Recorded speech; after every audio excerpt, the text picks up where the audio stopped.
It's over 3,000 years since King David made his heroic conquest of Jerusalem and transformed it into one of the most popular cities in history. Although King David is long gone and Jews no longer practice monarchy, Jerusalem is still standing. Its walls and underground caves hold mysteries regarding the reign and death of ancient Israel's royal families. Recently, archaeologists struck gold when they visited the city of David, leading them to tick one mystery off their bucket list. They finally stumbled on an important relic of the Jewish monarchy that shines a light on one of the Jews' famous ancestors. What is this relic, and what does it prove or disprove about King David? What can we learn about his life, reign, and death? Join us as we answer these questions in today's video.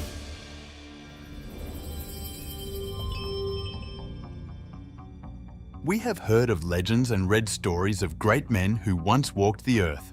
However, only a few come close to or match the popularity of King David, the second ruler of ancient Israel. Although it's been thousands of years since his demise, it is hard to forget him because of his numerous exploits. The story of King David, if filmed as a Hollywood movie, would be a box office blockbuster because of its intrigues. His story is riddled with excitement and twists that would hold the attention of any audience. The legendary David was a shepherd body who later became the sovereign of Israel. According to the biblical account, David was the 8th son of Jesse from Bethlehem. He entered into national limelight in Israel after he killed Goliath, the champion of the Philistines, a nearby rival nation. David would go on to become the king of Israel after the death of King Saul, who had been after his life. He went on to conquer the city of Jerusalem and made it the capital of Israel.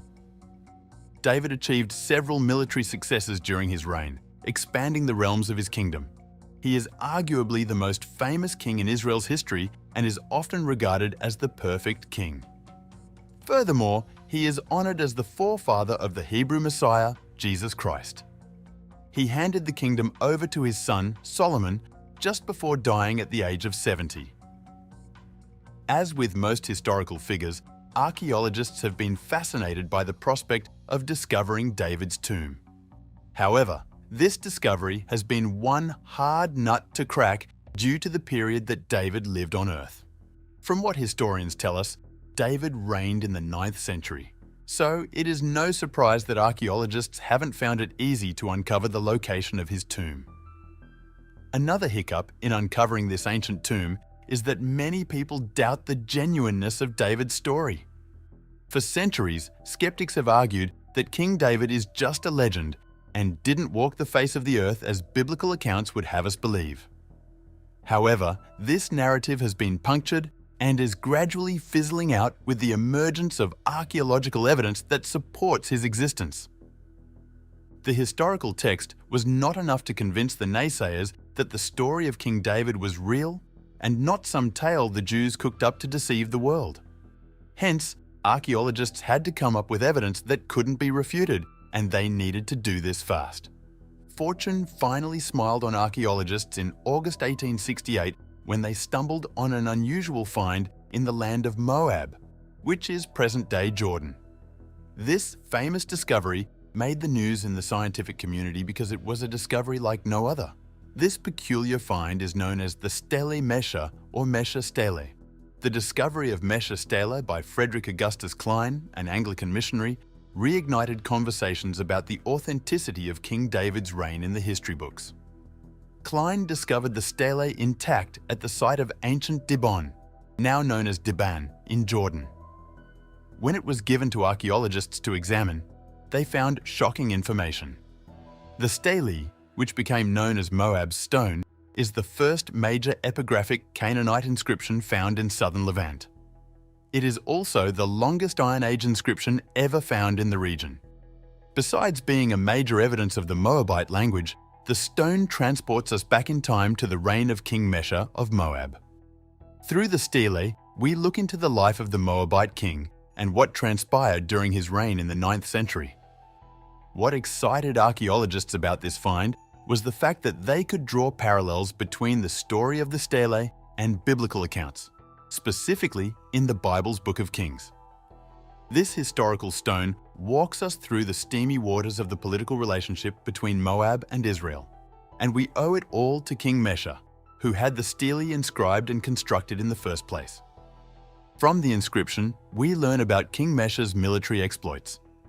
Moab had been subjected to Israel's reign and paid them tribute. However, under Mesha's rule, Moab rebelled against Israel. The revolt was a successful one. Afterward, Mesha began to make major military campaigns that transformed Moab into a regional power. The highlight of the story, told by the stele, is when it mentions the house of David, confirming the existence of a Davidic dynasty. At the time that Mesha made this stele, the Israel that David had left behind had been divided into two states, Northern Israel and Judah. Judah, whose capital was Jerusalem, was being ruled by the house of David, descendants of the Jewish king. According to Mesha's account, it was Northern Israel that he revolted against. The excitement generated by the discovery of this Iron Age artifact had barely settled when archaeologists uncovered another spectacular find that attested to King David's reign. The world was still reeling in admiration from the discovery of the Moabite stone when news broke that archaeologists had dug up another stela, known as the Tel Dan Stela. Tel Dan Stela is unlike every other archaeological reference of the House of David. In fact, when scientists were probed, they confessed that it is the most significant extra-biblical reference that confirms the existence of the House of David. The fragmentary stone holds Canaanite inscriptions from the 9th century. We would have remained in the dark about the existence of this stele if not for the adventurous efforts of Gila Cook in 1993. Gila Cook was a member of an archaeological team led by Israeli archaeologist Avraham Biron when he stumbled upon pieces of this centuries-old artifact. When the pieces were joined, the result was an ancient stone wall, and archaeologists had a hard time decrypting the message written on it. It contained several lines of Aramaic, which was closely related to Biblical Hebrew and historically a common language among the Jews. The inscription was first read and translated by the renowned epigrapher Joseph Nava. According to archaeologists, the inscription gives an account of how an individual killed Jehoram of Israel, the son of Ahab and king of the house of David. These inscriptions corroborate the information that can be found in passages of the Hebrew Bible. Also, when archaeologists viewed this inscription from a biblical point of view, they concluded that the stela was likely written and made by Hazael, king of Aram Damascus. This explains the Aramaic language that was found on the ancient stone. Although the discovery of the stele was made in Tel Dan, the ancient stone currently occupies a coveted spot at the Israel Museum. From what archaeologists and historians have pieced together so far, Hazael was an important regional figure during this moment when the stele was made. The stele could pass as one of Hazael's praise singers because it boasts of the ruler's victories over the king of Israel and his ally, the king of the house of David. The Aramaic king attributes his victory over his two southern neighbors to the divine guidance of his god, Hadad. The stele paints a picture of how Hazael waged war against the kings of Israel and Judah, killing several thousands of their soldiers before personally finishing off both kings. It would interest you to know that the stele didn't explicitly state the names of the two kings. However, as soon as the story in the stele was decrypted, archaeologists began searching for a likely answer to the identity of the two kings. They have reason to believe that the kings in question are Jehoram of Israel and Ahaziah of Judah. Even though skeptics have a thing or two to say about this reference to David in the stele, it is hard to argue with the fact the stone is strong evidence outside the Bible that indeed a King David lived on this earth several centuries ago. Skeptics can't ask us to ignore the fact that the stone mentioned a house of David in the Aramaic inscription. Therefore, it is a no-brainer that archaeologists nicknamed the ancient stone House of David. It is hard to look at this hard evidence and call it a ruse. After the Tel Dan Stela and Mesha Stela confirmed that King David was a genuine historical figure, archaeologists had a new dilemma on their hands which was discovering the tomb of the ancient king.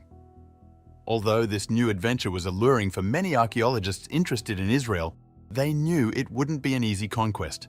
They needed no soothsayer to tell them they were embarking on a difficult expedition. The search for the tomb of King David is up there in the league of top adventures, the same as the search for the long-lost city of Atlantis. This difficulty was worsened by the fact that scholars haven't been able to reach a consensus on the nature and extent of his rule. Although biblical accounts give us a peek into the nature of his rule and that of his predecessor and successors, the information was not very helpful in determining the exact period his reign started or ended. Over the years, numerous hypotheses have emerged, attempting to describe the nature and extent of King David's regime in ancient Israel. But none of them come close enough to giving us a near-accurate account of what transpired centuries ago. Consequently, the resting place of the Hebrew king eluded the investigative hands of archaeologists for a long time. However, this jinx was broken when a history-making archaeologist entered the scene in 1913. From historical accounts, it had long been established that David had been buried in the city of David, which he had built as his capital. However, it was not only David who made this city his resting place. Most of the kings after him had their remains buried in the city of David. So, if we were going to find the tomb of King David, our search had to begin in the city of David. This mindset helped Jewish archaeologist Raymond Weil make his historic find in 1913. Weil was a Jewish-French archaeologist who specialized in Egyptology. The soldier-turned-archaeologist had been interested in the history of ancient Egypt for many years before he came knocking on the doors of the city of David. Here's where the story gets interesting. No one knew about the site of the city of David in modern-day Israel until the arrival of Weil. It was Weil who discovered the famous site where David had set his capital and was the first to refer to it as the City of David. Weil was among the early archaeologists who came running to Israel to make excavations in Wadi Hilwa, Jerusalem. He had visited Jerusalem twice in the early 20th century to excavate the City of David. His investigative mission had received support from Jewish philanthropist Baron Rothschild.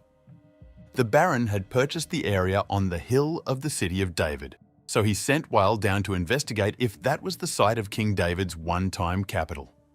Although there is no record that Baron Rothschild stated clearly that he hoped that Weil would discover David's tomb, it wouldn't be unlikely for the philanthropist to have hinted at the possibility. Even if he didn't, Weil surely had his mind fixed on this goal, and we would see this play in the next 2 decades. Weil was out on a mission to kill 2 birds with 1 stone. Inasmuch as the discovery of the City of David was a great feat, uncovering the tomb of the Israelite king could be considered a greater feat.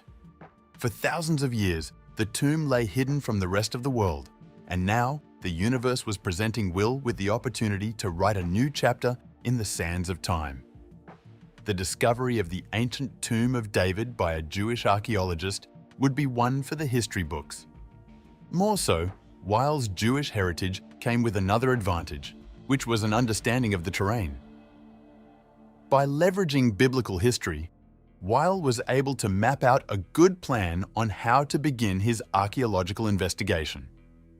Weil arrived in the city of Jerusalem, which was still a part of the Ottoman Empire, on October 24, 1913. He displayed his seriousness in achieving his goal by first mapping out the city and carefully noting its most ancient site, the famous City of David, which rests on a 12-acre land area. 2 biblical verses served as Will's compass for this journey to help him navigate this area. The first verse is 1 Kings 2 verse 10, which states, "Then David rested with his ancestors and was buried in the city of David." This verse was his confirmation that the tomb could only be found in the city of David. The second verse can be found in Nehemiah 3 verse 15, which describes the repairs made to the wall of the Pool of Siloam, extending from the king's garden to the steps leading down from the city of David. Armed with this information, Weil knew where to begin his search. Will started his investigation by digging south of the hill, passing through an ancient pool that was later confirmed to be the Pool of Siloam. Midway through this journey, he stumbled upon a large quarry in the south of the city that had destroyed 2 rock-hewn caves. You can imagine the surprise on his face when he encountered this astonishing find. As soon as he spotted the caves, Weil knew without a doubt that they were the burial place of kings from the time of King David. Will was standing right at the gates of a historic cemetery, one that was exclusive to the rulers of ancient Israel. Excitement and fear were the strongest feelings that captured his heart at that moment. He was excited because he had stumbled upon a discovery that would make the average archaeologist green with envy. On the other hand, he was scared because he didn't know what sleeping giant he might awaken if he went into the caves. Nevertheless, he took a step of faith, and that little act saw him surfing through the rough surfaces of the caves in search of the tombs of men the world had long forgotten about. Will hadn't gone far in his journey when he saw a Greek inscription. When he studied it, he discovered that the inscription was from the time of the Second Temple. The inscription documented the establishment of a synagogue by a priest named Theodotus. Without a doubt, Weil knew that he couldn't complete this mission alone. So, he decided to seek help, like any right-thinking archaeologist would. His first port of call was the neighboring village, where he contracted the services of 200 local men and 30 donkeys. The animals came in handy for transporting the huge pile of excavated earth outside the excavated site. As expected, Will documented what he had discovered. Will's investigation had led him to a group of large tombs cut in horizontal galleries that tally with the description given by Nehemiah. Another interesting find that Will encountered in this area was funeral deposits that were obviously from the Judean period. The highlight of this investigation was when Weil stumbled upon the ancient walls of the city. He hadn't expected to come upon the discovery so soon. The disappointing part of this discovery was that the tombs were seriously damaged. But that was not a peculiar situation.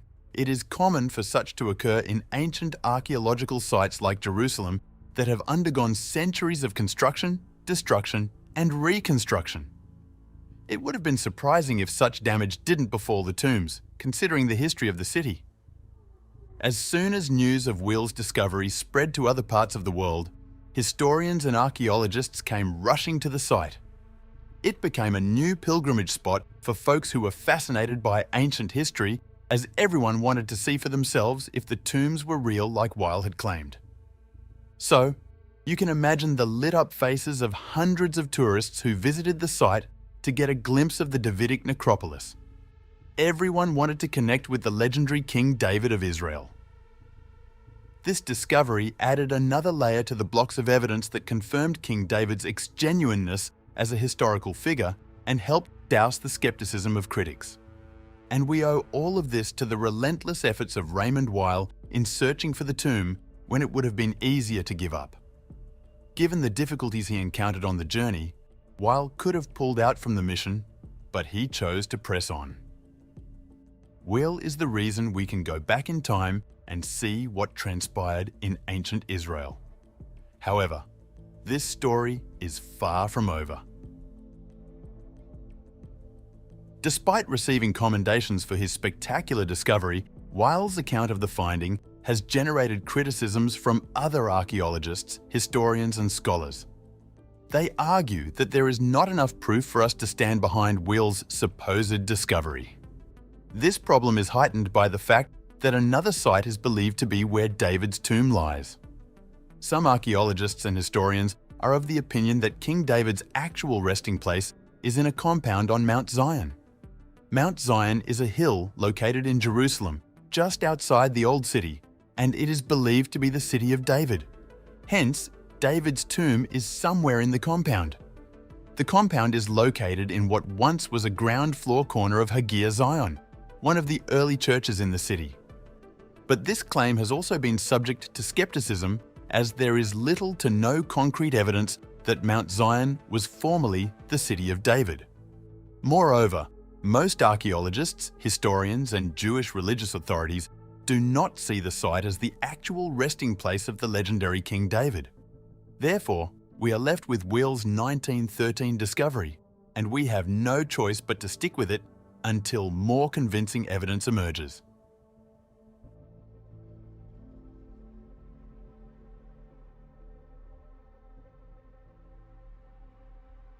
Thanks for watching this Voyager video till the end. For more exciting discoveries about our planet, click the next video on the screen.